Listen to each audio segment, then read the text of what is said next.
এখানে বুনিয়াদ দেওয়া হয়েছে। আর তখন থেকে যে দারুণ তালাফারা এক জমানায় আমাদের মহাতমিন সবকে এত কষ্ট করে যে সমস্ত প্রথম আসাতে কোরআন আদি ছিলেন তেনারা জানেন ছাত্র চলে গেছে, ছাত্র উপরে খিলাবে পারি নাই। মুফতি সাহেব সফর করছেন 2 বার 3 বার 4 বার করে সফর করছেন, বছরে ঘুরে আসে। তারপরে আল্লাহ পাকের মদত হয়েছে, আস্তে আস্তে আস্তে আস্তে এ দ্বারা আল্লাহ পাক তৌফিক দান করছেন। আমি ওনার এখন শুরু থেকে আজ পর্যন্ত আমি জানতাম উনি হোজাই মিটিং করতো, বলতাম যে মৌলানা সাহেব আমি হোজাই মিটিংয়ে গেলাম।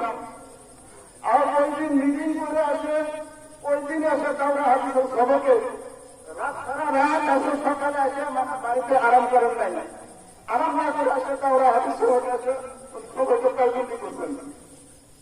আর আমাকে বলছেন 5 বছর আমি নাজিয়া তালিমের সাথে শিক্ষা দেবের মধ্যে মানে জিম্মেদার ছিলাম।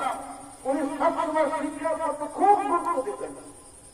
আসাতে কেরাম তোলাবা আলিমকে বহুত বুঝাইতেন, শিক্ষার পক্ষে বহুত কাজ করতেন।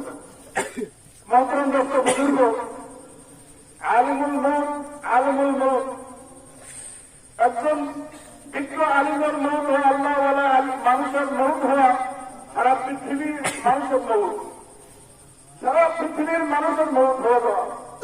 দোস্ত আমার কথা হল এই আলিম বলা যারা ইনি যে মেহনত যে পরিশ্রম সর্বদিকে উনি করছেন, আপনাদের সুদোয়ার আমি কামনা করি, সুনজরের কামনা করি।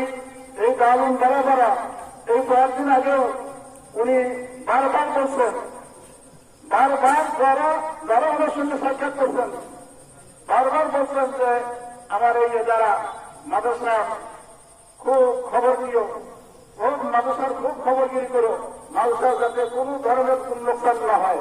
এনার কিন্তু একবারে পুরো সিরিয়াস হয়ে গেছে, আমার খাওয়া নাই, খাওয়া বন্ধ, কিন্তু মাদ্রাসার খবর নিতেছে।